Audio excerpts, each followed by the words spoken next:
이사야서 좀 더 보도록 하겠습니다. 이사야서를 벌써 이제 오늘이 10번째예요. 그러다 보니까 여러분이 또 많이 잊으셨을까봐 제가 조금 전체 구조를 조금 설명을 드릴까 합니다. 이사야서가 총 몇 장까지 있습니까? 66장까지 있습니다. 우리 성경책에 66권이 있는데 공교롭게도 66장까지 있어요. 그 중에서 이사야서가 1장부터 39장까지 아주 한 큰 단락이 있고요. 그 다음에 40장부터 55장까지 또 큰 의미 단락이 있고 56장부터 66장까지 있거든요. 이런 숫자는 저만 외우면 되니까 부담스러워하지 마시고 이렇게 이사야서를 쭉 한번 읽어보시려고 할 때 큰 단락이 있구나라는 거 생각하시면 되는 거예요.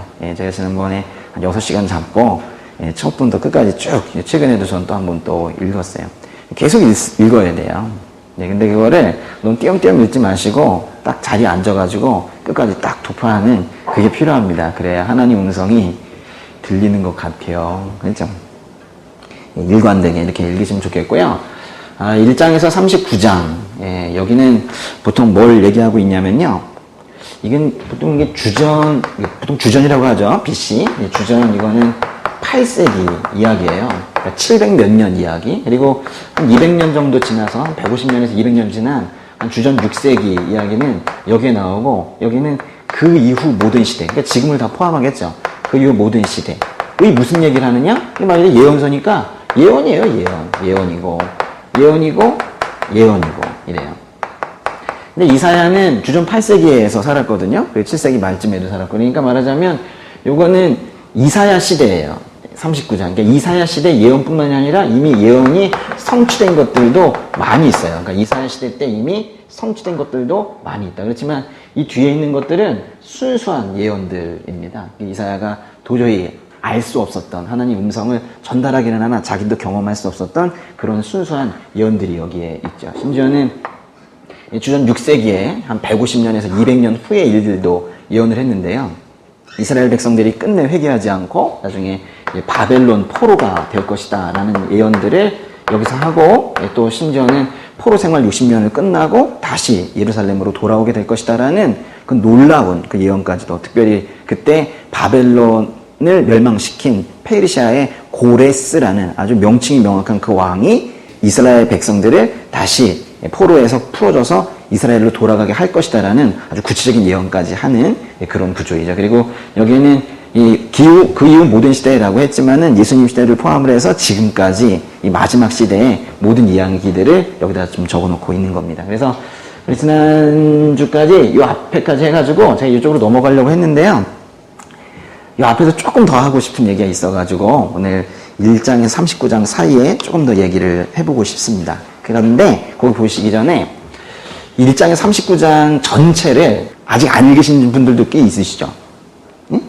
그렇다면은 1장에서 39장 전체가 정말 무슨 얘기인가라는 거를 한 문장으로 딱 보고 싶으신 분들은 이사야서 30장 15절 읽어보시면 좋겠어요. 이렇게 또 편하게 해주잖아요. 그죠? 이사야서 30장 15절. 이거 같이 한번 읽어보겠습니다. 전체 39장까지의 요약절이에요. 요약절. 시작. 주 이스라엘의 거룩한 여호와께서 이렇게 말씀하신다. 회개하고 쉼을 얻는 것이 너희가 구원받을 길이고 잠잠히 믿고 의지하는 것이 너희가 힘을 얻는 길인데 너희는 그렇게 하려 하지 않는구나. 거기 보시면 회개라는 단어가 있어요. 회개하고 쉼을 얻는 것이 너희가 구원받는 게 회개해야 구원받는다. 잠잠히 믿고 의지하는 것이 너희가 힘을 얻는 것인데 누구한테 의지하는 거예요? 누굴 믿는 거예요? 오직 하나님을 믿고 의지하는 것이 너희가 힘을 얻는 길인데 그러니까 두 가지 요구가 계시는 거예요. 죄에서 떠나 회개하라. 그리고 거기서 떠나 나에게 오라. 라고 이제 두 가지 말씀하시는 건데 그거를 이렇게 길게 39장까지 계속 말씀하셨는데 결과적으로는 듣지 않았다. 그런 거예요. 그래서 여기 39장에 40장 넘어가는 요 사이에 엄청난 시간차가 있고요. 드디어 바벨론이라는 한 세력이 커져서 이스라엘 백성들을 하나님의 징계의 도구, 심판의 도구가 되어서 이스라엘을 심판하게 됩니다. 그래서 여기서 이제 한참 지나갔어요. 여기서 벌도 받았어요. 그러고 나서 이제 40장으로 넘어가니까 여기에서 이제 이사야서 40장 2절에 하나님께서 말씀이 조금 달라지셨어요. 40장 2절도 한번 보세요. 예루살렘의 마음을 위로하며 말하라. 이사야를 통해서 위로를 하시고 싶으신 것 같아요. 그러면서 예루살렘의 복역 기간이 완전히 끝났고 고생했다. 형벌도 다 치렀으며 고생했다. 여호와의 손에서 그 죄값을 2배나 받았다고 선포하라. 이제 뭔가 끝났다는 거예요. 너희들 이제 정결해졌다. 심판을 통해서 정결해졌다. 이제 내가 다시 구해낼 거다. 그러면서 여기 40장 5절도 같이 읽으시면 좋은데요. 이게 40장부터 55장까지의 전체 구제절이라고 보시면 돼요. 5절 보시면 그런데 그것이 너희들이 심판을 받고 끝나는 것이 최종 목적이 아니다. 결과적으로 그 심판을 받는 것도 그렇게 바벨론의 포로 생활한 것도 하나님 입장에선 당신은 가슴이 아프시다는 거예요. 그런데 너희들을 어쩔 수 없이 내가 그렇게 부모님께서 사랑의 매를 드시는 것처럼 그렇게 할 수밖에 없었던 것은 너희들을 정결케 하기 위한 것이다. 결국 내 사람 만들기 위한 것이다. 그래서 결국 누구의 영광이 되게 하신다는 거예요? 40장 5절에 여호와의 영광이 드러날 것이니 그랬죠. 그러니까 우리가 이걸 인정할 수 있어야 되는 거예요. 우리는 자꾸 자기에게 집중을 많이 하거든요. 결국 그래서 내가 성결해지고 내가 예수님 잘 믿는 사람이 되고 이런 거에 집중을 많이 하지만 그렇지가 않다는 거죠. 그럼 모든 심판이며 구원이며 하나님께서 하시는 모든 일의 궁극적인 목적은 하나님께 영광이 되는 것. 하나님만이 이 교회의 주인 되시고 하나님의 음성만이 우리가 따라가야 될 그 유일한 음성이 되는 것. 하나님만 영광 받으시는 것. 내가 한 일은 하나도 없고 하나님께서 다 하셨습니다라고 영광을 그렇게 돌려드리는 것. 그것이 이제 여기에 최종적인 목표라는 거예요. 오늘 이 안에서 이 1장의 39장 안에서 또 이제 몇 개를 또 좀 볼 텐데요. 1장부터 39장이요. 5개로 되어 있는데 1장부터 5장까지예요. 1장부터 5장까지 아주 특별한 이야기가 있거든요. 1장에서 5장까지는 뭐라고 하고 있냐면요. 하나님께서 너희들은 죄인이다.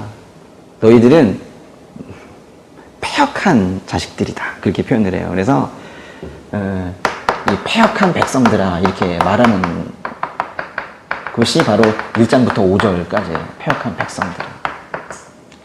너희들 맞았는데 얼마나 더 맞아야 되겠니? 뭐 이렇게 말씀하세요. 그래서 이사야서는 처음에 읽을 때 1장부터 5장까지 할 때 좀 무섭습니다. 그렇게 나와요. 그러다가 이제 6장부터 요 12장까지는요. 정도 12장까지는 그래서 어쩔 수 없이 심판을 통해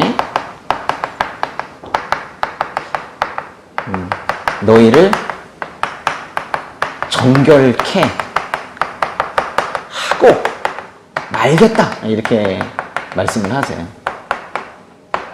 숫자는 나오는 것이 되지만 이사야서의 흐름을 보세요. 이 패역한 백성들아 내가 너희들 심판하겠다. 근데 심판이 결국 너희를 정결케 하기 위한 것이다 라고 하시고 그 이제 13장부터 시작해서 27장까지 계속해서 심판을 하세요. 아주 많은 심판을 하시는데 그 예루살렘에 있는 이스라엘 백성들만 심판하시는 것이 아니라 여기 13장부터 27장까지는요. 일단은 바벨론도 심판하세요. 바벨론이 어디냐면 이제 지중해가 있고 그리고 이쪽에 사해가 있고 갈릴리가 있으면 바벨론은 이쪽에 있잖아요. 저 이쪽에 동쪽에 있는데 여기도 심판하시겠다 그래서요. 그래서 바벨론 폐허가 될 것이다 이렇게 심판하시고. 그런데 모든 다른 어떤 그 주변 민족들 중에서 특별히 이 바벨론을 당시에 바벨론 정말 조그만 나라였는데 바벨론을 제일 먼저 심판하시겠다고 그렇게 말씀을 하세요. 그리고 이쪽 지중해 이쪽에는 또 블레셋이라는 또 족속이 있었는데 내가 블레셋도 심판하겠다. 블레셋은 아예 소멸시켜 버리시겠다 이렇게 말씀을 하세요. 그리고 또 어디도 말씀하시냐면 요거 위에 요 위쪽에 지금 이제 시리아 지역이 있는데요. 옛날에는 아람이라고 했고 그 아래쪽에는 북이스라엘이 있었는데 이 지역을 뭐라고 하냐면 다메섹이라고 하는데요. 이 다메섹 너희들도 내가 심판하겠다 뭐 이렇게 또 말씀을 하시고 또 이 아래쪽에 에티오피아 있거든요. 이 에티오피아도 심판하시겠다. 너희들은 유명했지만은 다시는 그런 명성을 가지지 못할 것이다 이렇게 또 말씀하시고 심지어는 이쪽에 이집트도 심판하신다 그래요. 이집트도 심판한다고 또 말씀하시고 또 이쪽에는 암몬이라는 데가 있거든요. 예, 거기도 심판하신다고 하고, 이쪽에 모압이라는 지역도 있는데요. 모압도 심판하신다고 또 말씀을 하시고. 뭐예요? 이 지역을 지금 다 심판하시겠다고 이렇게 말씀을 하시는데, 이렇게 계속 심판하신다고 말씀하시는 게 13장부터 27장까지, 심지어 이쪽에 있는 무슨 두루라는 곳이 있는데, 두루도 심판하시겠다. 또 이렇게 또 말씀하시고. 근데 여기에 심판 이야기가 두 번 나오는 데가 이 바벨론인데, 바벨론은 두 번이나 심판하시겠다고. 처음에는 망할 거다. 그렇게 말씀하시고, 두 번째는 무너질 거다. 이렇게 또 말씀하시고 그러거든요. 13장부터 27장까지 한번 읽어보세요. 또 따로. 근데 여기에 플러스 누구를 심판하시겠다고 말씀하시냐면, 바로 예루살렘을 심판하시겠다고 말씀을 하세요. 지금 이게 누구를 통해서 말씀을 하시는 겁니까? 이사야를 통해서 말씀하시는데, 이사야가 예루살렘에 있었거든요. 근데 예루살렘에 있는 이사야를 통해서 쭉 딴 데 말씀하시고는 거기도 망해, 예루살렘도 멸망할 거야 라고 말씀을 하시는 거예요. 만약에 저에게 그런 기도 중에 음성 왔다면 또 깜짝 놀랄 거예요. 예. 옆에 중국 심판하실 거야, 뭐 북한 심판하실 거야, 일본 심판하실 거야, 서울 불바다가 될 거야, 이렇게 말씀하시면 좀 얼마나 무섭겠어요. 근데 그런 것들이 이제 다 심판하시겠다 하는 거예요. 그러니까 인간들의 죄악이 어디가 예외가 없이 이게 지금 다 있었다는 거예요. 요 얘기를 오늘 좀 더 해드리고 싶은데요. 요게 바로 이사야서 22장이거든요. 그래서 요걸 좀 말씀을 드리려고 하는 거예요. 그 27장까지 그렇고요. 또 28장부터 시작해가지고 35장까지는 또 무슨 얘기가 나오냐면요. 잘 보세요. 이 배역한 백성들아, 하나님의 음성을 들어보시라고요. 이 죄인들아, 너희 심판 통해서 정결하게 할 거야. 그리고 실제로 이렇게 심판을 하시는 거예요. 심판. 여기 보시면 어떻게 보면은 판결문일 텐데요. 내가 판결문을 읽어줄게 이렇게 말씀하시는 거예요. 그러면서 쭉 판결문을 읽으시고는, 그리고는 28장부터 35장까지요. 어떻게 하시냐면 혼자 우세요. 하나님께서 우세요. 울어요. 28장부터 35장까지는 나 가슴 아프다 이러세요. 가슴 아프다 이러시고, 나 슬프다 이렇게 말씀하세요. 아유, 이 구조를 알면요, 쭉 보면서 같이 울어요. 같이 웁니다. 그러다가 이제 36장, 39장 가면요, 갑자기 이제 정색하세요. 그래서 정색하시고, 이게 지난주, 지지난주 나눴던 말씀인데요. 여기서 이제 너희는 누구를 신뢰하느냐 이렇게 물어보세요. 너희는 누구를 신뢰하느냐? 누구 믿고 있는 거냐? 라고 36장, 37장, 38장, 39장에서 그렇게 신뢰의 문제를 또 이렇게 말씀을 하시면서 39장이 마무리가 되어 가는 거예요. 읽으실 때 좀 도움이 되시기 바라고요. 우리 지난주에 그 히스기야라는 왕에 대해서 봤었어요. 뭐 하나님께만 의지하려는 그런 마음이 잘 보이는, 겉으로는 그런 왕인 줄 알았는데 나중에 보니까 아시리아가 나 때는 안 쳐들어오겠구나. 다행이다. 이러고 끝나는 아주 너무 이상한 히스기야라는 어떤 인간 왕의 아주 나약한 모습을 보면서 이렇게 우리가 마무리를 했었는데요. 오늘은 또 한 명을 좀 보도록 하겠습니다. 어떤 인물을 볼 거냐면요. 이 셈나라는 인물이 있거든요. 셈나. 이 사람은 왕은 아니고요. 히스기야 왕 때 그 왕의 부하인데요. 이 사람 잠깐 좀 찾아보겠습니다. 이사야서 36장으로 한번 가보실까요? 제가 그랬어요. 지명과 사람 이름들 포기하면 성경 볼 게 없다고 그랬어요. 이런 것들을 줄 보시면은 도전적으로 보세요. 알고 싶다 이렇게. 셈나 30장 3절에 보시면은 요게 그 아시리아 왕 사네립이 이제 쳐들어와서 그 라기스에서 머물면서 랍사게라는 자기 군대 장관을 보냈고, 그거를 히스기야의 부하들이 이제 만나게 되는 그런 장면인데요. 뭐 내용보다도 여기 이 사람이 나왔다는 거 보세요. 왕궁 관리 힐기야의 아들 엘리야김과 서기관 셈나와 역사를 기록하는 사람 아삽의 아들 요아가 그를 맞으러 나왔다. 이게 저 아시라라는 뭐 이쪽에 있는 큰 군대의 장관과 여기 히스기야의 부하 중에 지금 3명이 만난 거예요. 근데 그 중에 중간에 있는 사람이 바로 셈나입니다. 셈나. 이 셈나가 또 어디 나오냐면요. 그 36장이 계속 나와요. 11절에도 그러자 엘리야킴과 셈나와 요아가 랍사게에게 말했다.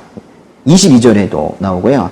37장 2절로 가보세요. 37장 2절에 보시면 그는 왕궁 관리 엘리야김과 서기한 셈나와 지도자격인 제사장들에게 굵은 베옷을 입혀서 아모스의 아들 예언자 이사야에게로 보냈다. 이게 어떤 상황이냐면, 이제 아시리아 그 강대국이 쳐들어와서 이제 겁이 나니까 히스기야가 기도하고, 그리고 이사야에게 지금 사람을 보내는 거예요. 근데 이사야에게 보내는 그 사람 보낼 때 그 중요한 역할도 지금 여기에 엘리야킴이라는 사람과 셈나가 했었네요. 셈나라는 사람의 이름을 기억을 하고 계세요. 오늘 그 나눈 22장이 25절까지 있는데 거기에 한 15절부터 이 사람 이름이 나오기 시작을 합니다.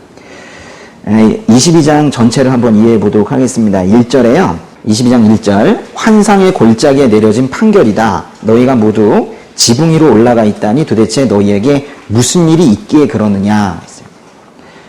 22장 1절에 나오는 이 환상의 골짜기는요, 이거 예루살렘을 말하는 거예요. 그래서 예루살렘에도 지금 심판을 하시는 거구나. 너희가 모두 지붕 위로 올라가 있다니 도대체 너희에게 무슨 일이 있기에 그러느냐.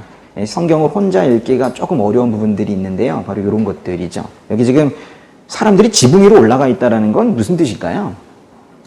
일단 좋은 걸까요? 안 좋은 걸까요? 옛날에는요, 이 지붕 위에 올라가서 점쳤고요. 지붕 위에 올라가서 하는 어떤 이 산당의 제사들 같은 게 있었어요. 이거는요, 좀 점치는 겁니다. 점치는 거. 하나님의 뜻과는 전혀 맞지 않는 거짓 예배 드리고 있는 거예요. 근데 왜 지붕이라고 했냐면, 꼭 집의 지붕 같지는 않고요. 그 이제 분향단, 그 우상숭배하는 그 분향단의 그 맨 꼭대기층이 그 마치 집의 지붕처럼 생겼거든요. 그래서 거기 올라가 있는 거예요. 그 말하자면 우상숭배하고 있는 또는 하나님을 신뢰하지 않고 하나님 아닌 다른 것을 구하고 있는, 말하자면 다른 신에게 기도하고 있는 지금 그런 이스라엘 백성들을 지금 말하고 있는 거예요. 2절과 3절 같이 읽어보겠습니다. 소란스러운 성읍아, 흥청거리며 즐거워하는 마을아, 너희 가운데 죽은 사람들은 칼에 찔려 죽은 것도 전쟁터에서 죽은 것도 아니다. 너희 지도자들은 하나같이 도망쳐 버렸다. 활 한 번 쏴보지 못하고 몽땅 사로잡혔다. 사로잡힌 너희들도 멀리 도망쳤다가 모두 잡혀갇히고 말았다. 그랬어요. 쉬운 구절들은 여러분께서 혼자 보실 수 있는데 이런 것들은 제가 이제 좀 도와드리는 거예요. 2절 3절의 내용은 뭐냐면요. 그 사람들이 매우 소란스럽고 흥청거린대요. 파티 열고 있는 것 같죠. 그래서 뭔가 먹고 마시고 이러고 있는데요. 이게 얼마나 우스운 이야기냐면 딱 요게 지금 막 사람들이 노래 부르고 술 마시고 이런 게 이거 딱 기원전 701년의 일인데 그게 뭐냐면 아시리아 그 사네립 군대가 쳐들어올 때예요. 그러니까 지금 국가적으로는 지금 위기 상황에 있는데 이 사람들은 계속 지금 먹고 이렇게 있는 거예요. 그러면서 2절의 끝에 뭐라고 됐냐면 너희 가운데 죽은 사람들은 칼에 찔려 죽은 것도 전쟁터에서 죽은 것도 아니래요. 그러니까 먹고 마시고 놀고 흥청망청 그러고 있다가 갑자기 아시리아 군대가 쳐들어오니까 이게 웬일이냐 이러면서 너무 갑자기 들이닥친 적 때문에 놀라서 두려움에 죽었다 이런 얘기예요. 두려워서 죽었다. 그러면 그런 와중에 또 이 지도자들은 3절에 어떻게 했다고 그랬어요? 다 도망쳐버렸고 활 한 번 쏴보지 못하고 몽땅 사로잡혔대요. 당시에 그 히스기야를 뭐라 그랬냐면 이 아시리아 군대가 예루살렘 완전히 포기해가지고 히스기야 왕을 새장에 갇힌 새라고 표현을 했거든요. 그런데 그 사이사이로 나머지 그 신하들이 빠져나가다가 잡힌 거예요. 그래서 잡혀서 바로 사형당하고 하는 일들이 당시에 있었습니다. 그 얘기를 써놓은 거고요. 4절에 그래서 내가 말했다. 나 혼자 실컷 울 테니 다들 내 눈에서 사라지라. 내 딸 백성의 성읍이 멸망했다고 나를 위로하려 들지 말라 그랬어요. 여기서 내가 말했다. 나 혼자 울 테다. 이 나는 누굴까요? 여긴 지금 마치 하나님께서 말씀하시는 것 같지만은 이제 문장이 요거는 이사야가 얘기하고 있는 건데요. 이사야가 나 혼자 실컷 울 테니 다들 내 눈에서 사라지라. 아무도 안 우는 것 같은 거예요. 이 국가적 위기 상황에서도 하나님을 등지고 이렇게 받는 심판 가운데에서도 아무도 울지 않는 것 같은 거예요.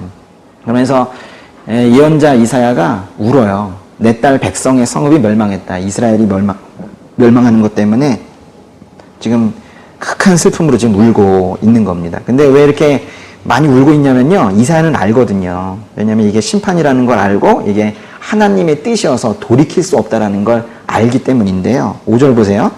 주 만군의 여호와께서 환상의 골짜기에 소란과 짓밟힘과 혼란의 날을 부르셨기 때문이다. 하나님께서 이런 소란과 짓밟힘과 혼란을 직접 부르셨다잖아요. 그러니까 말하자면 예루살렘이 패망하는 이유, 지금 심판은 결국 만군의 여호와 하나님의 뜻이기 때문에 나도 어떻게 할 수가 없다. 그냥 단지 슬프다라고 지금 하고 있는 거예요. 6절, 7절 엘람이 화살통을 들고 병거와 말을 탔고 기르는 방패를 꺼내 들었다. 빼어난 경관을 자랑하는 너희의 골짜기에는 병거들로 가득 찼고 성문 앞에는 마부들이 진을 쳤다. 이 분위기를 잘 보세요. 엘람이 화살통을 들고 오고 기르가 방패를 꺼내 들고 했는데요. 이 엘람은 다 그 아시리아 지역, 또 기르도 아시리아 지역에 있는 지역들입니다. 그러니까 이들이 누구냐면 사네립 군대가 그 아시리아의 그 강대국 군대가 예루살렘을 칠 때 같이 동조해서 쳐들어온 사람들을 지금 이야기하고 있는 거예요. 그 다음에 8절부터요. 그러고는 유다의 보호막을 뚫었다. 그들이 쳐들어와서 연합군들이 쳐들어오니 얼마나 무서웠겠어요. 그래서 유다의 보호막을 뚫었다. 그날에 너희는 삼림집에 있는 무기들을 보았고, 여기 삼림집에 있는 무기라는 건요, 뭐 개역개정에서는 수풀곳간에 있는 무기들 그렇게 표현했는데 무기고예요. 무기들을 보았고, 지금 저기 쳐들어오니까 무기고를 점검을 했고요. 9절에 다윗성에 여기저기 무너진 곳도 많이 보았다. 그리고 아랫못에다가 물을 저장해 두기도 했다. 그랬어요. 당시 그 예루살렘이 이렇게 생겼었거든요. 예루살렘. 근데 이 예루살렘 성 밖에 기혼샘이라는 샘이 있었어요. 근데 그 아시리아 강대국 군대가 오면 여기 한참 동안 포위되어 있을 것이고 이 안에서 물도 먹어야 되고 밥도 먹어야 되고 이래야 되잖아요. 그러니까 물이 혹시라도 끊길까봐 여기다 수로를 파가지고 이 안에 실로암 연못 있는 가까이 것으로 수로를 만드는 이런 일들도 했다는 거예요. 지금 뭔 얘기를 하고 있는 거냐면 강대국이 쳐들어올까봐 뭔가 물도 준비하고 여기 성벽도 지금 다시 준비하고 이러면서 지금 열심히 그래도 방비를 지금 하고 있는 거예요. 인간적인 노력들이 지금 나오고 있는 건데요. 10절에 너희는 예루살렘에 가옥수를 세워보고 더러는 집을 허물어 그것으로 성벽을 막아보기도 했다. 너희는 옛못에 물을 끌어들이려고 두 성벽 사이에 저수지를 만들기도 했다. 여기 잠깐 보세요. 이 성벽이 어떻게 돼 있었냐면 당시에 이 내성도 있고 이제 밖에 외성도 있고 그랬었는데 요 사이에 집들이 있었는데 그걸 부셔가지고 여기에 이제 외적들이 들어오기 좀 힘들도록 만들었다는 거예요. 그리고 어느 지역은 여기다 물을 채워가지고 오기도 힘들게 하고 그렇게 했다는 거죠. 여기 지금 8절부터 시작해서 11절의 앞부분까지 이 전체가 다 무슨 얘기냐면 열심히 사람의 노력으로 지금 막아보려고 했다는 거예요. 근데 11절의 끝에 보세요. 그러나 너희는 이 일을 행하신 분은 바라보지도 않았고 오래전부터 이 일을 계획하신 분은 쳐다보지도 않았다 했어요.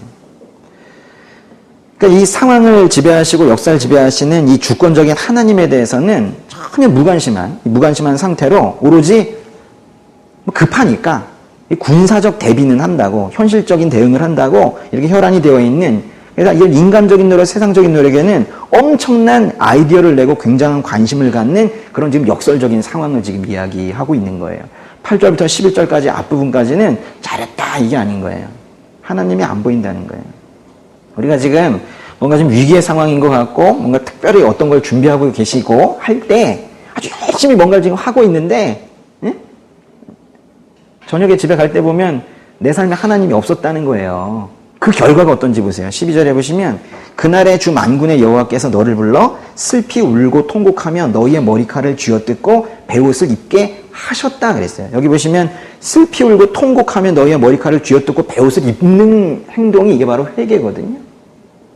그래서 그래도 기회를 주시는 거예요. 너희 지금 열심히 세상 살아가는 것 같지만 나 없이 하나님 없는 삶 그래 살아가고 있는데 한 번만 좀 눈물의 회개를 좀 할 수 없겠니? 나한테 다시 돌아올 수 없겠니? 지금 이렇게 회개의 기회를 주시는 거예요. 하나님께서는 반드시 회개의 타이밍을 주세요.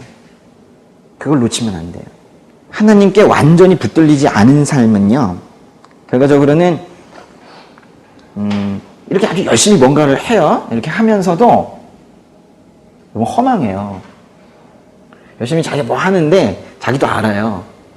아예 하나님 모르는 분들은 그것마저 느끼지 못하는 경우가 많지만 하나님이 누구신지 몇 년 전이라도 또는 언제 한 예배에서라도 한번 경험한 분들은 뭔가 자꾸 이렇게 열심히 하면서도 엄청 분주해요. 막 바쁘면서도 아 이거 아닌데 라는 거를 감각적으로 느낀단 말이에요. 허망해요. 허망해. 그러면서 이제 그게 두려움이 되죠. 여기 공부하시는 분들은 공부하는데 열심히 해야지 뭐 내가 혼자 그렇지만 이렇게 하면서 허망해.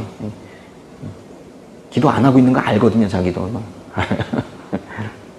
이거 그게 엄청 허망한 그 부분이 결국 하나님 없음, 내 삶에 하나님의 임재가 없음. 근데 그거를 깨닫는 순간 패배감이 와요.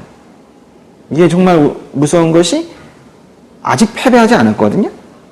그런데 패배감이 와요. 아, 나 뭔가 망한 것 같다. 이런 생각이 들어요. 나 지금 웃으면 안 되는데. 그건 아주 큰 고통이거든요. 패배감이 와요. 그러면서 이제 이미 패배한 이유가 이제 너무 확실해지는 거예요. 뭔가 내 삶이 패배한 것 같은.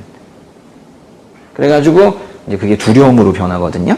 네, 그래서 벌벌 떨고 그렇게 사는 거예요. 그러니까 이거 반드시 그 순으로 가게 되어 있어요. 근데 그런 과정도 못 겪는, 그 과정을 다 겪는데 겪으면서도 그게 어떻게 되고 있는지 상황 파악도 하지 못하고 있다면 사실 더 심각한 얘기죠. 근데 지금 우리가 살면서 그런 과정 중에 있을 수 있고 지금 현재 그런 분이 있기도 하다라는 거를 이렇게 또 설교를 통해서 또 이제 말씀 묵상을 통해서 깨닫게 되면 그때가 딱 이제 회개의 타이밍인데 이 기회가 없으면 그건 참 불행한 인생인 거예요. 그러나 이제 이스라엘 백성이 회개하지 않았습니다. 13절에 보세요. 그러나 보라 너희는 오히려 지금 회개하라고 했는데 오히려 뭐 했대요? 기뻐하고 즐거워하며 소를 잡고 양을 죽여 고기를 먹고 포도주를 마시면서 내일이면 우리가 죽을 것이니 지금 먹고 마시자 라고 하는구나. 거기 보시면 기뻐하고 즐거워한다 그랬죠. 정말 기쁜 건가요? 정말 즐거운 거예요? 그러니까 사람들은 모르지만 여러분 최소한 알 거라고 전 기대를 해요. 네? 하나님께서 주신 기쁨이 아니라 그냥 뭔가 세상이 주는 기쁨, 오히려 시험에 들면서 받게 되는 죄악 가운데 생기게 된 어떤 그런 기쁨들, 그거를 이제 하면서 기쁘다, 즐겁다, 재밌어, 정말 재밌어 이렇게 하지만은 그게 모조품이라는 건 아시죠? 기뻐하고 즐거워한다. 전 거기다가 모조품 이렇게 쓰고 싶어요. 이거는 모조품이지 이건 진짜가 아니란 말이에요. 그러면서 끝에 내일이면 우리가 죽을 것이니 뭐 어차피 뭐 심판된다는데 그래 지금 먹고 마시자. 그 먹고 마시자. 그 뭔 뜻이에요? 먹고 마시자. 어떤 사람들이 이런 말 합니까? 바울이 고린도 교회에 보내는 편지에서 뭐라 그랬냐면 내일이면 죽을 거니까 먹고 마시자. 이렇게 말하는 사람들은 영원을 모르는 사람이다. 영원을 모르는 사람이다. 그러니까 구원을 모르고 영원을 모르는 사람들이 주로 하는 말이 이거라는 거예요. 내일이면 우리가 죽을 것이니 지금 먹고 마시자.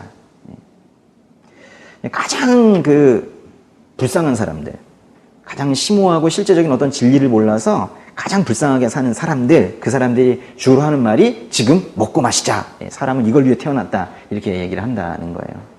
14절에 그래서 만군의 여호와께서 내 귀를 여시고 말씀하셨다. 내 귀를 여시고 말씀하셨대요. 이사야가 잘 못 들을까 봐 똑바로 들어. 똑바로 전달해. 이래. 너희가 죽는 날까지 이 죄를 용서받지 못할 것이다. 주 만군의 여호와께서 말씀하셨다. 거기 이 죄가 무슨 죄일까요? 하나님을 외면하고 인간의 힘에 의존해서 자기가 혼자 뭐 해보려고 했던 그 죄 있죠. 세상에서 가장 큰 죄는 살인이 아닙니다. 절도가 아니에요. 음란이 아니에요. 세상에서 가장 큰 죄는 하나님을 믿지 않는 죄죠.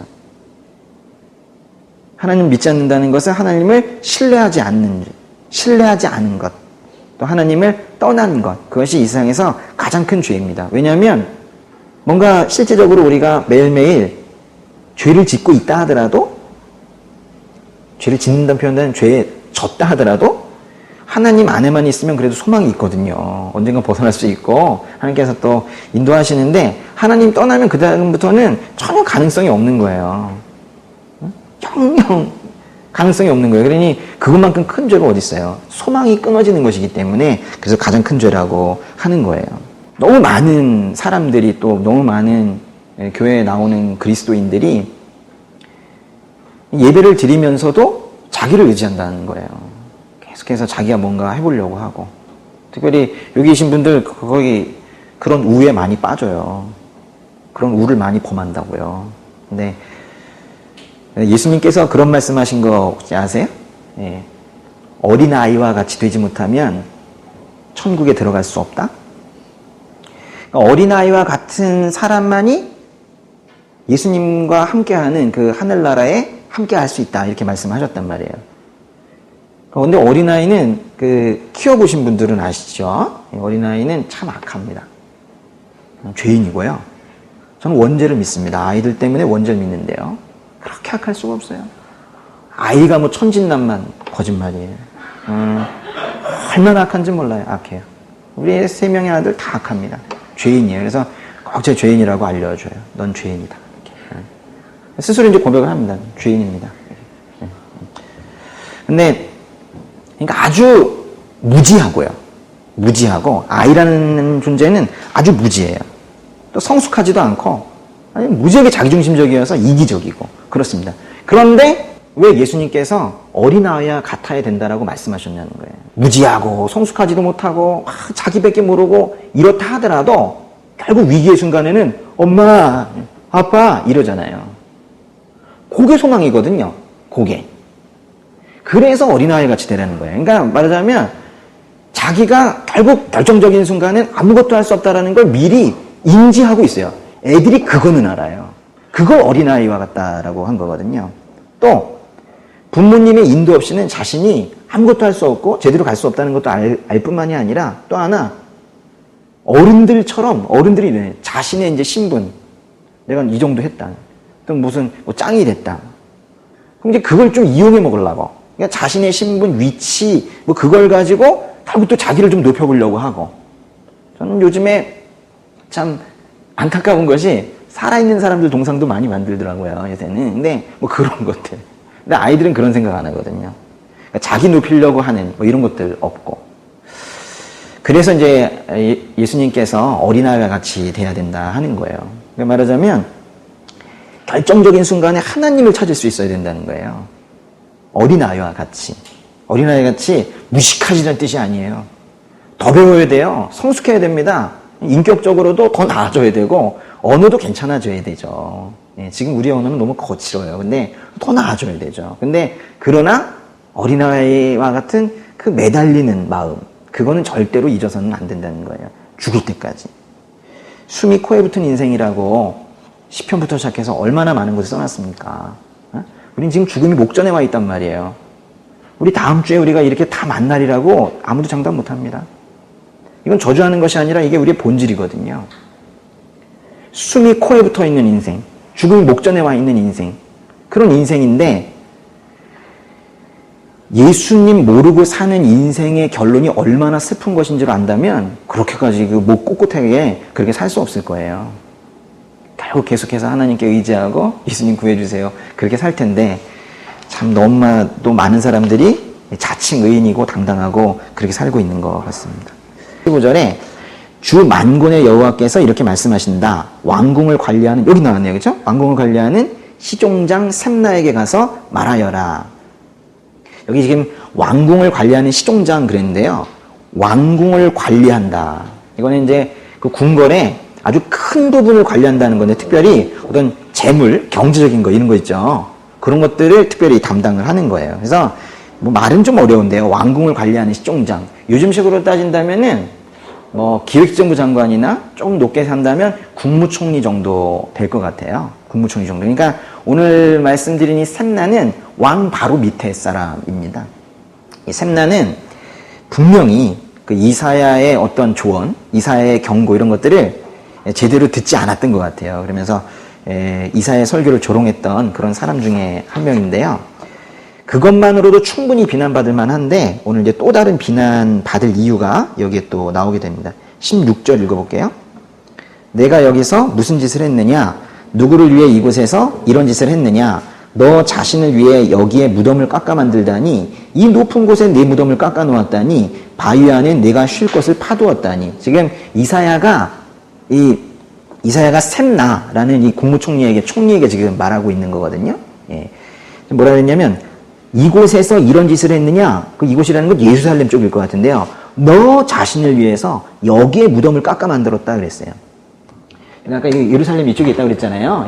예루살렘에서 동쪽으로 한 이만큼 가게 되면 여기에 실완이라는 그런 마을이 있거든요. 그 마을에는 지금도 있는데 그 마을에는 무덤들이 좀 많이 있어요. 그 무덤 위에 지금 도시가 형성이 되어 있는데 실완이라는 예루살렘 동쪽에 있는 그 마을에 가게 되면 거기에 이런 말이 쓰여져 있어요. 이 무덤은 왕궁을 관리하는 자의 것이다. 이게 분명히 셈나의 무덤일 텐데요. 실제로 지금도 남아있는 무덤입니다. 셈나는 그 왕족이나 쓰게 되는 아주 그냥 큰 무덤, 좋은 무덤을 거기서 또 바위를 깎아가지고 그 위에 맨 위에다 이렇게 해놓은 거예요. 그러니까 죽음 이후에도 자신의 이름을 좀 더 높여보려고. 그래서 자신의 신분에도 사실 맞지도 않는 그런 무덤을 만든 거예요. 어떻게 만들 수 있었을까요? 총리니까 사람들 시켜서 아마도 횡령도 분명히 했을 것 같아요. 그죠? 그거를 끌어다가 그래서 자신의 지위와 권력을 이용을 해서 자신을 높이는 일을 했다라는 그런 뜻인 거예요. 모르긴 몰라도 여기 이게 만들어지고 있을 때요. 이쪽에서 자기의 무덤이 이렇게 만들어지고 있을 때 아주 최고급 무덤이거든요. 사실 뭐 죽어서 그런 좋은 무덤 갈 게 뭐 필요 있겠습니까? 근데 이제 만들어지고 묘실을 이렇게 꾸미고 이렇게 하는데 그게 거기 뭐 인테리어도 하겠죠. 네, 그거 하고 있는 동안 한번 보고 싶었을 거 아니에요. 그래가지고 하루는 이게 갔을 거예요. 분명히 이렇게 쭉 이렇게 걸어가다가 이사야를 만났을지도 모르겠어요. 이사야를 만나가지고 이사야가 어디 가십니까? 예. 그랬더니 아무것도 안 하는데요. 뭐 이러면서 또 갔을지도 몰라요. 이사야가 그거 다 알고도 총리님 이러면서 높여주지 않았거든요. 절대로 만나기 싫었던 그 이사야로부터 지금 자신의 과오가 지금 다 드러나게 지금 되어 있는데요. 딴 게 아니라 오로지 자신의 죽음이 기억될 수 있도록 그냥 애를 쓰고 있는 모습. 이게 총리가 해야 될 일은 아니죠. 총리는 뭐 해야 됩니까? 그 나라를 위해서 공동체의 유익을 위해서 헌신해야 되는 사람인데 오로지 자신을 위해서 지금 멋진 바위로 된 그 묘실을 지금 건축하려고 하는 거예요. 권력을 이용해서 부정 축제하는 뭐 이런 모습들이 지금 보이고 있는 건데요. 17절 보세요. 보아라, 너 힘센 사람아. 이건 이제 샘 나보고 얘기하는 건데 여호와께서 너를 단단히 붙잡아서 멀리 던져버리실 것이다. 힘센 사람아라고 한 건 이거는 약간 조롱하시는 것 같아요. 예. 힘센 사람아, 너 이렇게 힘 있다고 세상에서 자랑했지? 그렇지만 내가 너를 단단히 붙잡아서 난 더 강하다. 단단히 붙잡아서 너를 멀리 던져버릴 거다라고 말씀하시는 거예요. 18절에 그가 너를 하나님께서 이 샘나를 공처럼 돌돌 말아서 표현 보세요. 공처럼 돌돌 말아서 광활한 땅에 내던지실 것이다. 이 샘나라는 사람은 자신이 아주 유명해지길 바랬거든요. 그래서 많은 사람들에게 공공연하게 알려지길 바랬으니까 너 그렇게 많은 사람들 앞에 넓은 곳에 이렇게 알려지고 싶으면 내가 정말로 넓은 곳으로 가게 해줄게 해가지고 공처럼 돌돌 말아가지고 저기 광야로 던지셨다는 거예요. 거기에다가 내가 죽어서 내 호화로운 병거들만 덩그러니 남을 것이다. 너는 네 주인 집의 수치거리다. 그랬어요. 그래서 가장 이 22장에서 충격적인 표현이 바로 이건데요. 18절에 한번 체크해 볼까요? 샘나보고 뭐라고 말씀하셨어요? 네 주인 집의 수치거리다. 그랬어요. 샘나는 분명히 여기는 뭐 자세히 나오진 않지만은 유다 전승에도 있듯이 분명히 아시리아 공격 때 잡혀가지고 죽었을 거예요. 그렇게 이제 심판을 당했는데 이 샘나라는 사람 결국 이 집안의 수치거리래요. 마치 하나님 나라의 타락한 천사처럼 또는 유대 왕국의 사울 왕처럼 또는 예수님 시대의 유대인처럼 뭔가 하나님 마음에 맞지 않는 그런 이제 수치거리라는 거예요. 근데 이렇게 하나님께서 우리에게 넌 수치거리다 이렇게 말씀하시나요? 오늘 간증을 한 형제님이 있죠? 그 형제님이 이 자리에서 수치스러웠을까요? 그렇지 않죠. 수치스럽게 만들지 않으세요. 예, 하나님께서는 결코 그 자신의 백성을 수치스럽게 하지 않으세요. 그래서 누구의 죄를 다른 사람에게 막 떠벌리지 않습니다. 그래서 하나님 마음 제대로 알고 있는 목회자들은 그래서 그것도 입단속을 잘 하죠. 절대로 하나님께서는 수치스럽게 하지 않으세요. 왜냐하면 자신의 죄도 그렇게 아주 젠틀하게 다뤄주셨으니까. 하나님께서는 심판을 좀 무섭게 하시는 분 같지만 사람들처럼 그렇게 치졸하게 안 하세요. 쉽게 말하면 창피 주지 않으세요. 창피 줘가지고 죄가 없어지지 않거든요. 그래서 수치스럽게 하지 않으시는데 여기 보니까 네 주인집에 수치거리다 그랬어요. 이건 뭐냐면 하나님을 떠났기 때문이에요. 주 안에는 수치가 없어요. 하나님 안에서는 여러분이 뭘 하더라도 하나님께서 기다리시지 다시 돌아오길 바라시고 기다리시지 수치스럽게 안 하시거든요. 그건 사실은 저의 경험이기도 합니다. 한 번도 저를 이 흙먼지만도 못한 저를 한 번도 수치스럽게 안 하시면서 이렇게 계속 다루어 오고 계세요. 그러면서 여기까지 끌고 오셨는데 참 너무 어떻게 성품이 그러실 수 있을까?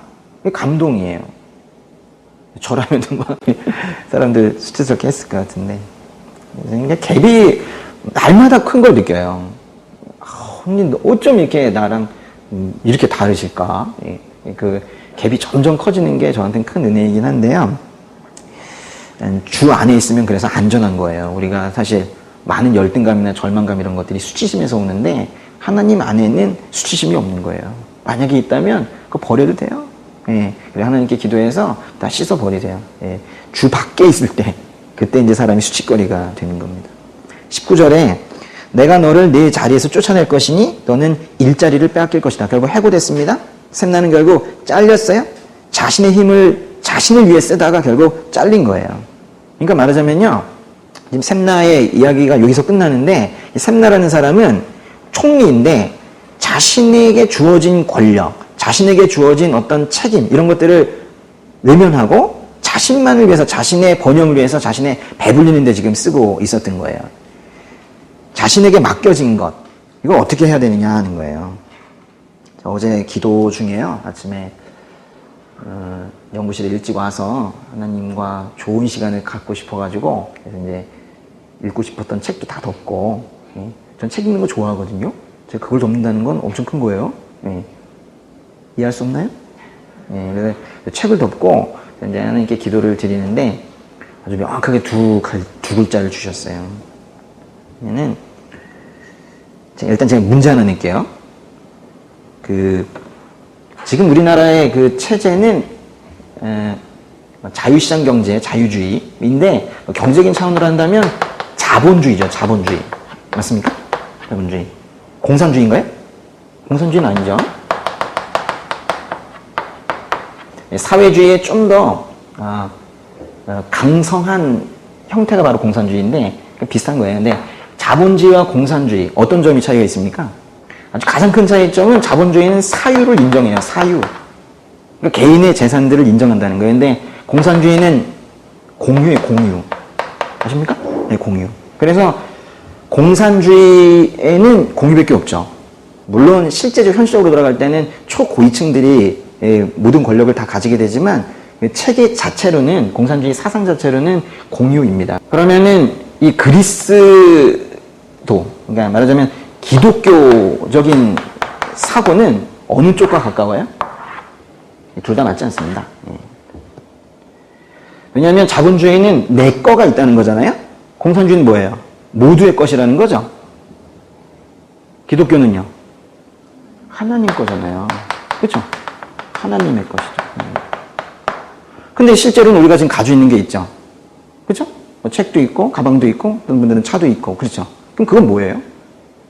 사유 아닙니까? 그러니까 그거는 여러분께 아니라는 거예요. 지금 그러니까 확실한 기독교적 사고를 가지고 계신 분들은 이런 것들이 얼마나 허구인지를 아는 거예요.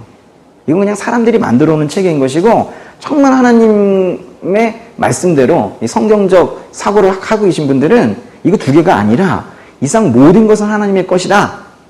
그럼 내가 실제로 가지고 있는 건 뭐냐? 실질적인 사유물, 소유자, 이명후 이렇게 돼 있는 것들은 뭐냐 도대체 이거. 그거는 결국은 소유가 아니라 관리하라고 준 거라는 거예요. 관리. 제가 기도 중에 명확하게 저에게 주신 이 두 글자가 바로 이거예요. 관리. 이게 제가 착각하고 있었던 거예요. 제가 어떠한 부분에 있어서 내가 소유자구나, 소유주의구나라고 착각을 하고 있던 것들이 많았다는 거예요. 심지어는 제가 가지고 있는 뭐 이렇게 운전하는 차나 심지어는 자식까지도 내 소유이구나. 하나도 아니었다는 거예요. 그래서 제가 선교 헌금은 제가 아끼지 않거든요. 이거 뭐 이런 거는 또 얘기하면 또 하늘 상급 없다고 또 그런 사람들이 있어요. 또 얘기하면. 근데 제가 요번에 어떤 분이 또 멀리 또 가시는 바람에 헌금을 좀 하고 싶은데 보통 헌금하고 싶은 마음이 막 올라오죠. 근데 그분은 안 생기더라고요. 그런 분들이 있어요. 응? 선교를 간다고 하는데도 심지어 몇 년 간다고 하는데도 마음이 안 생기는 거예요. 그래가지고 그래.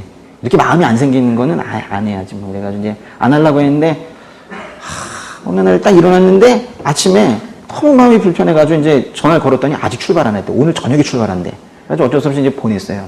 보내면서, 보내고는 사실 마음이 좋았는데, 보내기 전까지 별로 보내고 싶지 않았는데 보냈어요. 하나님께서 그냥 원하시는 것 같아가지고. 근데 보세요. 제 마음이 중요한 게 아니에요. 근데 제가 뭘 착각한 거냐면, 그 돈이 제 돈이라고 생각한 거예요. 그 돈이 제 돈이라고 생각했으니까 내가 마음에 드니까 보내고, 아니면 안 보내고. 그게 아니란 말이에요. 그분이 가서 할 사역이 중요한 것이고, 그게 만약에 하나님 나라의 확장을 위한 것이라면, 저의 감정이나 선호 이런 건 전혀 필요 없이 그냥 보내야 되는 거거든요. 그러니까 제가 그때도 또 착각한 거예요. 아, 이게 내 돈이구나. 그래도 속으로는 하나님 뜻에 맞게 쓰겠습니다 이러지만, 결국 그 이면에는 이 내 것이구나라는 인식이 있어서 막 고민하고 있는 거예요. 아니, 선교 간다는데 뭘 망설이, 그냥 보내는 거죠. 그렇지 않습니까? 제가 그래서 이번 주에 이 말씀도 보고 이것도 기도하면서도 하면서 아주 너무 부끄러운 마음이 많이 들었었어요. 야, 내가 많은 것들을 소유주로 스스로 인정을 하는 아주 큰 잘못을 저지르고 있었구나. 예, 제가 이 자본주의적 사고, 공산주의적 사고, 이런 것들에 이쪽이 맞냐 저쪽이 맞냐 이러다가 내가 정말 큰 걸 잊고 있었구나라는 걸 갖다가 제가 생각하게 된 거예요. 그 청직이라는 말이 성경에 있습니다. 청직이. 근데 그 어려운 말이잖아요. 우리는 하나님께서 주신 어떤 힘, 또 재물, 은사, 모든 것들, 그죠? 이런 것들을 다 내가 그걸 잘 사용해야 돼. 하나님 나라를 확장하는데 잘 사용해야 된단 말이에요. 근데 청직이라고 하는데 청직이 사실 좀 어려운 말이에요. 그래서 저는 여러분이 관리자가 되길 바라요. 관리자.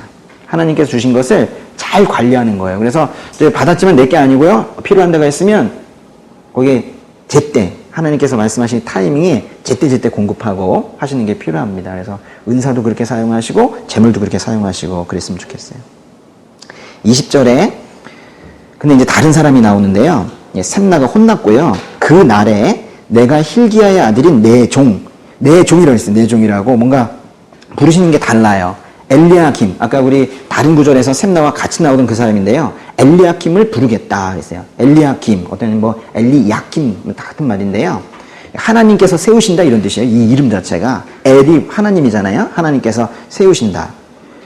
당시에 사실 이때 당시에 그 도시들이 지금도 많이 남아 있고요. 그 발굴하면서 고고학 발굴하면서 많이 나왔는데 이 사람이 결국 나중에 총리가 되거든요. 셈나가 해고되고 하나님의 마음에 맞는 한 사람이 지금 이제 총리가 된다 이런 뜻인데 총리가 되어가지고는 당시에 재정 쪽을 다 담당을 하고 어느 다른 성들 라기스 성 이런 데들에 포도주를 보내고 쌀을 곡물을 보내고 하는 이런 것들에 이 사람이 도장이 있어야지 물건이 가고 그랬어요. 그러다 보니까 당시에 어떤 항아리가 있으면 항아리에다가 도장 찍어주고 그랬는데 그 도장 찍힌 이런 것들이 지금도 계속 발견이 되고 있거든요. 엘리야킴 이렇게 쓴 항아리들이 지금도 발견이 되고 있어요. 21절에 내가 그에게 내 관복을 입히고 그에게 내 띠를 둘러주면서 내 권력을 그에게 넘겨주겠다 그랬어요. 지금 내는 누구예요? 내는 셈나 거죠. 그러니까 셈나의 관복을 빼앗아서 다른 이에게 입히고 그의 띠를 다른 이에게 넘겨주겠다라는 거예요.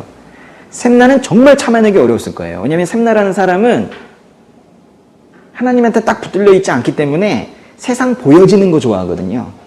근데 세상 보여지는 게 뭐예요? 옷, 관복, 또 띠 이런 건데 그거를 딱 떼가지고 다른 사람한테 입히니까 이걸 못 참겠는 거예요. 그러니까 이 문장은 아주 셈나 입장에서는 엄청 수치스러운 그런 표현인 거예요. 치욕의 날인 거예요. 치욕의 날. 그러다가 21절의 끝에 보면 그는 예루살렘, 그라는 건 지금 엘리야킴인데요. 엘리야킴은 심지어는 예루살렘에 사는 사람들과 유다 집의 아버지가 될 거래요. 아버지 동그라미 아버지. 이 아버지는 우리 성경에서 실제 그 육신의 아버지인 경우들도 많이 있지만은 여러분 창세기에서 아브라함도 여러 민족의 아버지라고 부르잖아요. 요셉도 심지어는 바로 왕 밑에 있는데도 바로의 아버지 이래서 뭔가 그 민족 또는 그 나라에 아주 큰 영향을 미치는 사람을 아버지라고 하고 있어요. 여기 보시면 엘리야킴은 셈나와는 달리 하나님께서 내 종 엘리야kim이다. 그리고 이 민족의 아버지다. 이렇게 지금 높여주고 계시잖아요. 22절에 그리고 내가 다윗 집의 열쇠를 그의 어깨에 두겠다. 그가 열면 닫을 사람이 없고 그가 닫으면 열 사람이 없을 것이다. 열쇠 동그라미 열쇠. 열쇠는 실제 열쇠일 수도 있어요. 당시에는 열쇠가 좀 컸다고 그래요. 근데 열쇠를 허리띠에 차고 다니거나 또는 여기 어깨에 이렇게 걸고 다녔는데 여기도 보니까 다윗집의 열쇠를 그의 어깨에다 두겠다라고 했죠. 이거는 실제 왕궁의 창고를 열고 하는 아주 중요한 그런 열쇠일 수도 있고 또는 그거를 열 수 있는 권한 뭐 이런 것들을 지금 상징할 수도 있겠죠. 그게 무엇이든지 간에 이 열쇠를 지금 누구한테 주는 겁니까? 엘리야킴이라는 사람한테 준다는 것은 그 사람이 이제 실제 총리 역할을 하는 것이고 그 열쇠를 받는다라는 것은 그가 바로 왕의 바로 옆에 있다는 거예요. 왕 바로 옆에서 있을 수 있는 자다라는 거예요. 원래 왕 바로 옆에 누가 있었어요? 열쇠 들고 샘나라는 사람이 있었는데 거기서 해고되고 쫓겨나고 이제 왕 옆에 바로 있을 수 있는 그런 자가 됐다는 거예요. 근데 다윗집의 열쇠라고 한 거 보면요. 이게 지금 원래 쓴다면, 이 현실적으로 쓴다면 히스기야, 뭐 궁궐의 열쇠 이렇게 써야 되는데 그렇게 하지 않고 다윗집의 열쇠라고 한 건 이게 단순히 그 엘리야킴이라는 개인 신상의 문제나 또는 이때 어떤 일시적인 사건을 지금 얘기하는 것 같지는 않아요. 그 다음에 이 다윗 가문에 있을 어떤 숭고한 일에 대한 그런 이야기가 나올 것 같습니다. 일단 여기까지 보시면 지금 두 사람이 나왔는데요. 셈나라는 사람과 자신에게 주어진 것을 하나님을 위해 또는 공동체를 위해 쓰지 못한 이 사람과 또는 그와 상반되는 하나님이 인정하는 엘리야킴이라는 이 두 사람이 나온 건데요. 셈나이기보다는 엘리야김이 된다라는 거. 그래서 사실 뭐 우리가 이렇게 살아야 될 텐데요. 그거는 셈나와 엘리야김의 차이점은 그거죠. 내가 높아지는 것에 관심을 두느냐? 아니면 우선적으로 하나님 나라를 위해서 사느냐? 그의 나라와 그의 의를 먼저 구했느냐? 내 배에 채우는 거에 내가 높아지는 것에 집중했느냐? 그 차이인 거죠. 사울 같았느냐? 다윗 같았느냐? 타락한 천사와 그 대체한 아담 또 그 타락했고 그들 같았느냐? 예수님 같았느냐? 또는 당시에 예수님 배척한 유대 같았느냐? 예수님을 예배하기 시작한 교회 같았느냐? 그게 바로 이 셈나와 엘리야킴의 차이인데요. 셈나는 근데 그렇게 하지 못했어요. 자신만을 위해서 살았었죠. 셈나는 지상에서 왕보다 높아질 수는 없지만 왕 다음으로 가장 높은 위치에 있었는데 자신의 묘실로 기념비를 세우는 거에 여기에 집착을 하고 자신의 직위와 권한을 사용하고 그렇게 했었던 거예요. 근데 지금 이제 우리가 셈나라는 사람, 여태까지 이 사람 이름 잘 못 들어보셨죠? 네. 저한테 오늘 처음 듣는 분들도 있죠? 근데 셈나라는 이름을 예전에 다른 설교에서 좀 있었지만 그냥 쑥 넘어갔단 말이에요. 근데 오늘 셈나라는 이름을 들었는데 이 사람은 매우 수치스러운 자로 지금 기억이 됐죠. 주인에게 수치스러웠다. 이렇게 성경에 기록되어 있고 하나님께서 이사야를 통해서 이제 선포하고 기록해 놓은 글을 이게 보면서 수천 년 지난 우리가 셈나를 기억하는 건 오로지 주인에게 수치스러운 자로밖에 기억을 좀 못하고 있잖아요. 근데 안타깝게도 여기 지금 셈나의 변명은 기록이 되어 있지 않아요. 그러니까 그렇게 말한다 하더라도 셈나도 얘기할 수 있잖아요. 아니다. 나는 그래도 하나님을 이렇게 생각해 왔다. 딴 사람이 뭐라 그래도 나의 믿음의 수준이 최소한 이 정도 일정 수준은 되었다. 라고 또 이제 변명할 수도 있는데 그런 변명이 여기에 기록되어 있지 않잖아요. 그러니까 우리는 그 변명을, 그러니까 셈나의 변명을 듣지도 못하고 사실 이제 들을 필요도 없는데 그게 뭔 뜻이냐면요. 하나님께서 이렇게 수치스러운 자 이렇게 말씀하신 거예요. 그럼 수치스러운 자가 된 거예요.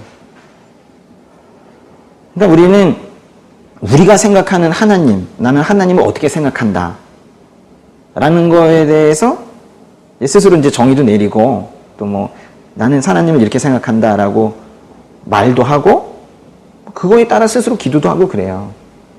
또 심지어는 또는 나는 나를 또 어떻게 생각한다 라고 또 얘기하기도 하고 근데 그런 것들이 아무것도 아니라는 거예요. 제일 중요한 것은 하나님께서 나를 어떻게 보시느냐라는 거지 응? 내가 하나님을 어떻게 보느냐는 그리 중요한 일이 아니라는 거예요. 내가 나를 어떻게 보느냐도 중요하지 않고 중요한 건 하나님께서 나를 어떻게 보고 계시느냐 그게 제일 중요하다는 거죠. 요게 마음에 확실히 들어와 있는 친구들은 그런 분들은 사람의 눈치를 안 보죠. 그럼 이제 사람의 인정을 바라지 않고 누가 뭐 욕해도 사실 별로 화도 안 나요. 좀 불쌍해요 오히려. 하나님께서 보복하실까 봐. 전 저한테 욕하는 사람 걱정돼요. 저를 하나님께서 너무 이뻐하시기 때문에 그 사람 죽는 거거든요. 좀 정말 걱정돼요. 다행히 뭐 욕을 많이 안 하던데요. 전 그런 믿음이 있어요. 그래서 하나님께서 나를 어떻게 생각하시느냐가 제일 중요하다는 거예요. 여러분이 스스로 여러분 판단하는 것도 다 틀려요. 이게 뭐 옳다 그러다보다도 그냥 잘못됐어요. 틀려요. 사실이 아니에요. 그러니까 하나님께서 나를 어떻게 평가하느냐가 제일 중요하다. 저는 하나님께서 오라 하실 때 그때 그래도 성경에 나오는 표현처럼 다른 건 몰라도 명호 충성된 종이었다 이렇게 말씀하시기를 바라고 지금 살고 있습니다. 칭찬받고 싶어요. 딴 거는 몰라도 충성된 종아 그 칭찬 받고 싶어요. 저의 목표입니다. 우리는 이제 자신의 번영보다는 이 다른 이들의 번영, 뭐 또는 나라의 번영, 뭐 이런 것들에 더 많은 관심을 기울이는 이 엘리야킴 뭐 이런 사람과 같은 삶을 살아야 될 겁니다. 근데 최소한 여기까지만 본다면 엘리야킴의 모습이 마치 그 예수님의 모습처럼 이렇게 지금 그려져 있는데요. 예수님처럼 엘리야킴의 가장 큰 즐거움은 아무래도 세상을 위해서 또 이제 백성들이 그 나라의 백성들이 어떻게 하면 하나님 가까이 갈 수 있을지 하나님의 보좌 쪽으로 이끌어가는 거기에 가장 큰 즐거움을 느낀 사람인 것 같아요. 그런데요. 여기 이제 맨 끝에 정말 중요한 부분들이 남아 있는데요. 23절, 24절, 25절, 22장 끝입니다. 23절을 볼게요. 내가 그를 잘 다져진 곳에 말뚝을 박듯이 견고하게 해줄 것이니 그가 선왕의 집에 영광의 보좌가 될 것이다. 아직까지는 내용이 괜찮습니다. 뭐냐면 내가 그를 말하자면 하나님께서 이 엘리야킴을 잘 다져진 곳에 잘 다져진 곳이면 아주 단단한 벽이에요. 단단한 벽에 말뚝, 지금 못을 박는데 거기에 박듯이. 그러세요. 단단한 벽에 딱 박으면 흔들리지 않지요. 그렇게 지금 이제 엘리야킴을 견고하게 해주실 거예요. 든든한데요. 그러다 보니까 24절에 그 집의 모든 영광이 그에게 걸릴 것이다. 작은 잔에서부터 항아리에 이르기까지 모든 작은 그릇과 같은 그의 자손과 그 후손의 영광이 그에게 달려있을 것이다. 24절이 참 어려운 말씀인데요. 잘 보세요. 23절에는 잠깐 보세요. 여기 보시면은 이렇게 이 벽이 있고요. 벽에 이런 못이 이렇게 딱 박혀 있는 거예요. 이게 엘리야킴이에요. 엘리야킴. 여기 이제 뭘 걸어야 되냐면 여기 이제 주렁주렁 여기다 하나님의 영광을 딱 걸어야 되거든요. 그리고 이제 해야 되는데 정말 단단해 보이는 거예요. 여기 옆에 뭐 흐물흐물한 이런 게 있으면은 우리 관심도 못 끄는데 딱 이렇게 그죠? 총인데 세상에 힘도 있는 것 같은데 하나님도 잘 믿어가지고 딱 이렇게 있는 거예요. 그러니까 여기에 사람들이 다 몰려든 거예요. 여기 다 이렇게 매달려가지고 후손들이 너무 많은 사람들이 여기 매달린 거예요. 이 사람은 어떻게 될까요? 처음에는 단단했고 처음에는 하나님께서 주시는 힘으로 잘 버텨냈는데 쓰러진 거예요. 쓰러진다고요. 말하자면 이 사람도 여전히 약한 인간이기 때문에 여기에 너무 많은 사람들이 의지하고 몰려들 때 이 사람도 무너지게 돼 있어요. 그래서 여기 25절 보세요. 만군의 여호와의 말씀이다. 그날에 잘 다져진 곳에 튼튼히 박혀있던 말뚝이 보세요. 사가서 부러지고 떨어져 나갈 것이니 그 위에 걸어놓은 것들이 깨지고야 말 것이다. 오히려 그 사람이 무너지면서 거기에 매달리고 있던 사람들도 함께 패망하게 될 거래요. 이것은 여호와께서 하신 말씀이다. 신실하게 책임을 다한 엘리야킴에게 너무 많은 사람들이 모두가 의지를 하게 될 건데 그렇다면 이 엘리야킴은 오히려 그 중압감을 그걸 이기지 못해서 결과적으로는 이렇게 무너지게 될 거라는 거예요. 엘리야킴은 중압감 속에 쓰러질 건데 그래서 그를 의지하던 모든 사람들도 함께 쓰러질 건데 왜 그렇게 된 겁니까? 본질적으로 인간이기 때문인 거죠. 시편 37편 5절에 당신의 길을 여호와께 맡기십시오. 또 그분을 신뢰하십시오. 그러면 그분이 이루어 주실 것입니다. 했어요. 오늘 처음부터까지 계속 한 말씀을 좀 드리고 있는 건데요. 우리가 의지할 때는 하나님밖에 없다. 우리 지난주까지 계속 보셨던 히스기야라는 겉보기에는 신실하게 보였던 왕도 오늘 보는 엘리야킴이라는 이게 지금 대조적으로 샘나보다 엘리야킴이 나아 보이니까 이 사람한테는 뭐 의지해도 되겠고 저 사람의 의견을 들어도 되겠고 의지해도 되겠고 이랬는데 이렇게 신실하게 보였던 이 총리도 결국에는 인간이다라는 거예요. 그러니까 당대 최고의 사람들도 결과적으로는 꼭 무너지고 만다라는 거예요. 사람은 그렇다는 거예요. 결코 사람에게 의지하지 말라는 거예요. 다른 말로 하면, 좀 어려운 말로 하면 엘리야킴은 지금 뭔가 구한 것 같고 셈나라는 사람 대신 이 백성을 위해서 뭔가 여기를 히스기야 왕을 통해서 잘 구해내는 것 같지만 결코 구원자는 아니다라는 거예요. 메시아는 아니다라는 거죠. 그저 사람이다라는 거예요. 사람이라는 것은 결국 위기의 순간에 결정적인 약점을 가지게 되는 거예요. 그러니까 우리의 삶은 오직 그 평강의 왕이신 하나님, 예수님께서 통치하실 때에만 제대로 된 성읍이 될 수 있다라는 거예요. 지도자들이 무너져가는 것을 우리 역사 속에서 그리고 뭐 근현대 정치사에서 우리 많이 봐왔었는데요. 그 사람이 선하든 악하든 다 감당할 수 있는 힘이 정해져 있고, 하여튼 그 본질이, 그 지도자들이요, 그 본질이 자신이 죄인이라는 것을 제대로 깨닫지 못했을 때, 말하자면 신앙 고백을 하지 못했을 때, 자신이 죄인 중에 괴수라는 것을 입으로 시인하지 못했을 때 그 결과는 뻔하다라는 거예요. 여태까지의 지도자들에게 많이 실망하셨습니까? 너무 당연하다는 거예요. 제가 보기에는 단 한 명도, 특별히 우리나라 대통령, 단 한 명도 예수님께 붙들린 자가 없었던 것 같아요. 그렇다면 결과는 뻔한 거예요. 우리는 먼저 거기까지 갈 것도 없이 내가 셈나가 될 것이냐 엘리야킴이 될 것이냐, 일단 그 선택을 해야 되는데 당연히 엘리야킴처럼 살아야 되겠지만 그게 끝이 아니라는 거예요. 그렇게 살아도 우린 인간이고 그렇게 사는 나를 의지해서도 안 되고, 그러니까 어떻게 해야 돼요? 엘리야킴처럼 인간의 입장에서 살긴 살아야 되는데 거기에서 엘리야킴처럼 아까 이거 무너지지 않도록 더 단단하게 해주세요, 더 단단하게 해주세요, 사람들이 매달릴수록 더 기도해야 될 거 아닙니까? 이렇게 박힌 사람들의 경우에는, 특별히 여기 앞으로 리더가 될 사람들, 그리고 또 리더는 다 돼요. 사실 뭐 가정의 리더가 있기 때문에 다 되고, 응? 특별히 여기 또 큰 영향력을 미칠 그런 일을 지금 하려고 지금 시험 보는 거 아닙니까? 근데 그분들은 딱 박혀 있으면요, 사람들이 요청도 많고 의지도 많고 그래요. 그럴 때에는 더 기도해야 돼요. 더 기도해야 돼. 나 단단한데, 나 힘이 있는데 이러다가 망한다는 거예요. 지금 다 그렇게 해서 역사가 망해간 거예요. 저는 확고하게 말합니다. 확고하게. 예수 믿지 않는 자는 결코 권력을 가져서는 안 된다 라고 저는 생각하거든요. 저의 의견에 대해서 어떻게 생각하세요? 하나님께 더욱더 의지하는 삶을 살아야 된다라는 거예요. 예.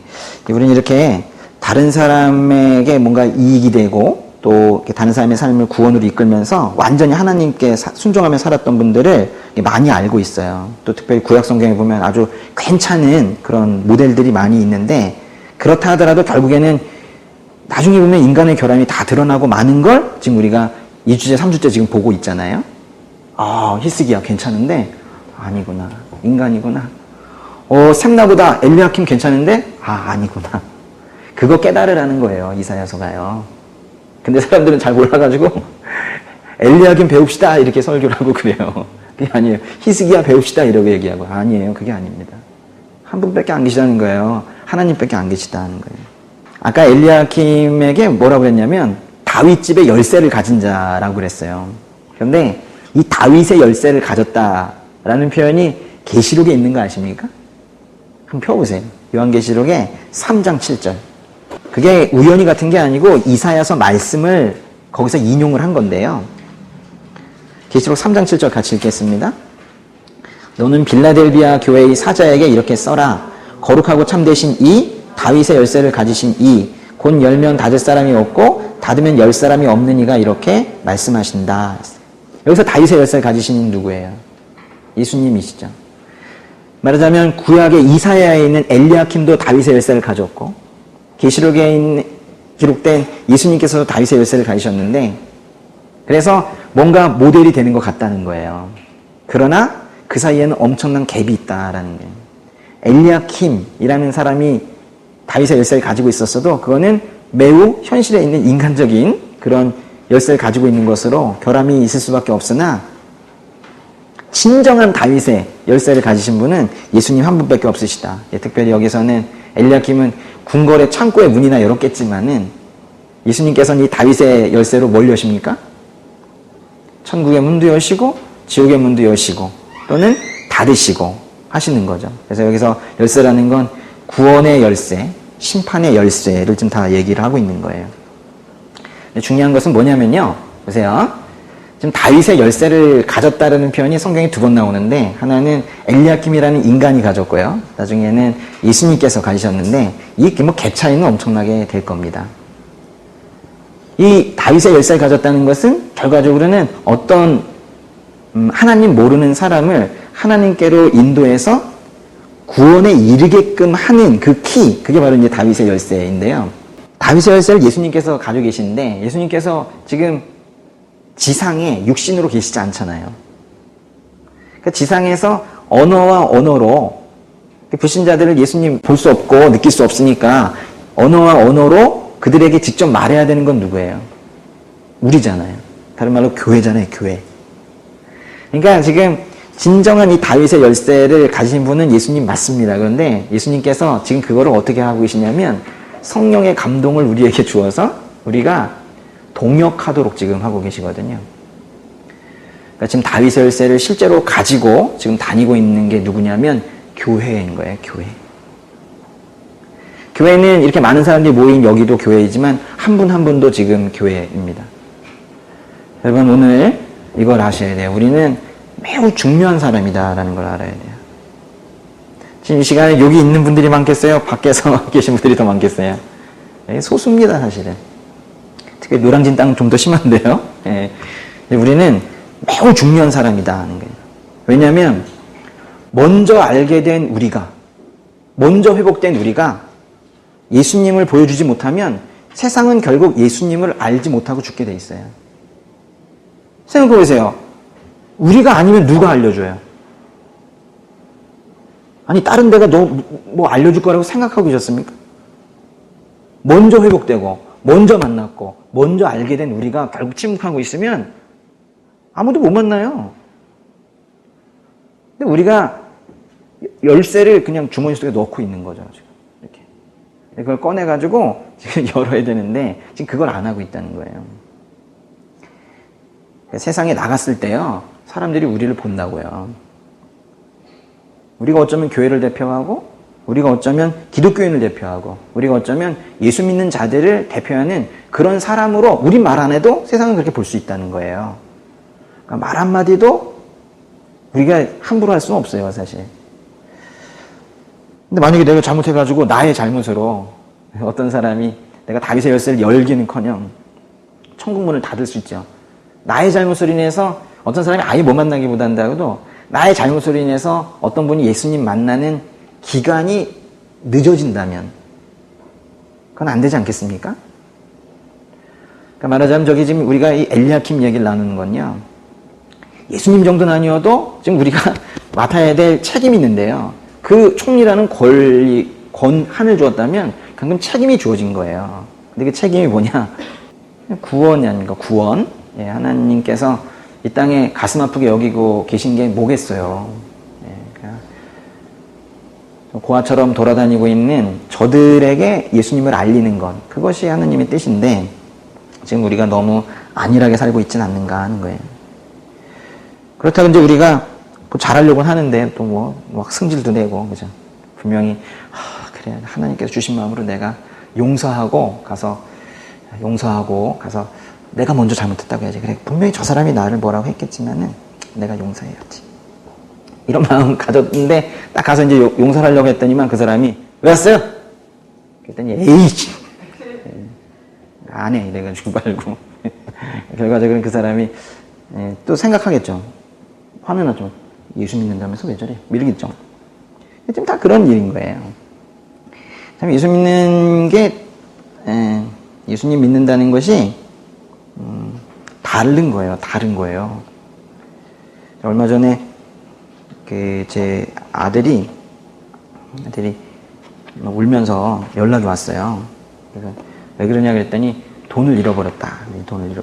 또 집에서 돈 잃어버리긴 쉽지 않잖아요. 큰 돈을 5만 원 잃어버렸대. 그래가지고 어떻게 된 거냐 그랬더니 아주 친한 친구가 집에 왔다가 이렇게 갔다는 거예요. 그러고 나서 5만 원이 없어졌대. 그러면 그 친구가 가져간 것 같대요. 그래서 그 친구한테 전화할까봐 함부로 의심하면 안 되잖아요. 그래, 야, 너 그러면 안 된다. 너 봤냐, 네가? 했더니 보진 못했대. 그래서 제가 이제 절대 그러면 안 된다 그랬어요. 그랬더니 이제 집에 갔더니 여전히 울고 있더라고요. 네. 큰 돈이니까요. 그래서 너 함부로 친구를 그렇게 의심하고 그러면 안 돼.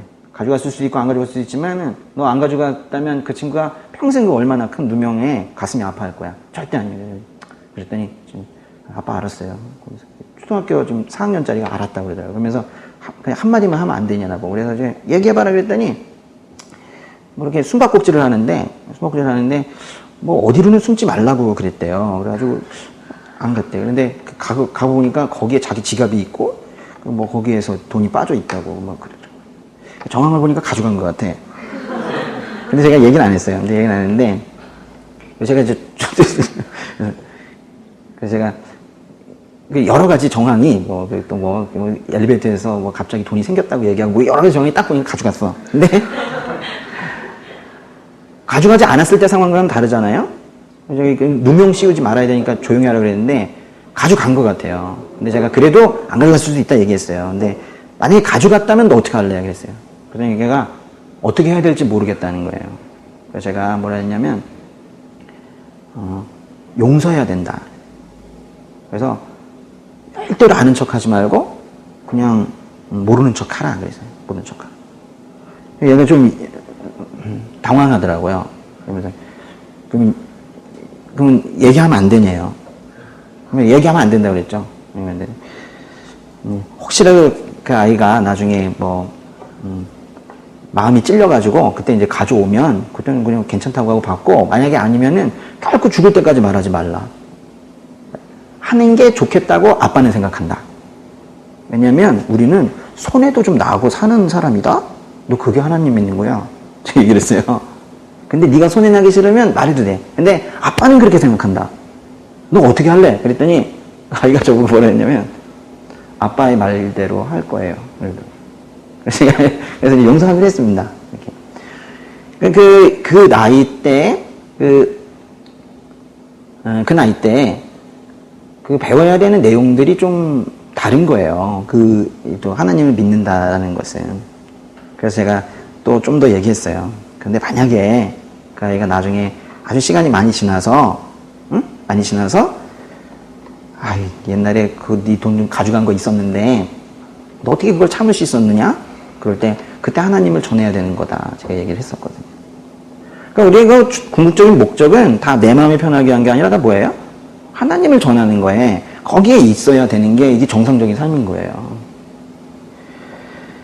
우리가 그렇게 다른 외부에 보여줘야 될 것은 딱 하나밖에 없는 거예요. 우리가 말을 잘하고 뭐라고 있는 게 아니라, 우리가 기도하다가도 의지하는 모습이 보여지고, 말씀을 읽는 것도 결국 다른 분들에게 하나님께 완전히 의지하는 걸로 보이고, 말하는 거 보면은 말을 잘하는 게 중요한 게 아니라 말을 하다 보면 하나님을 신뢰하는 게 보이고, 결국 그래서 그들이 감동을 해가지고 그들이 이 교회로 구름대처럼 몰려오는 상상을 저는 해보는 거예요.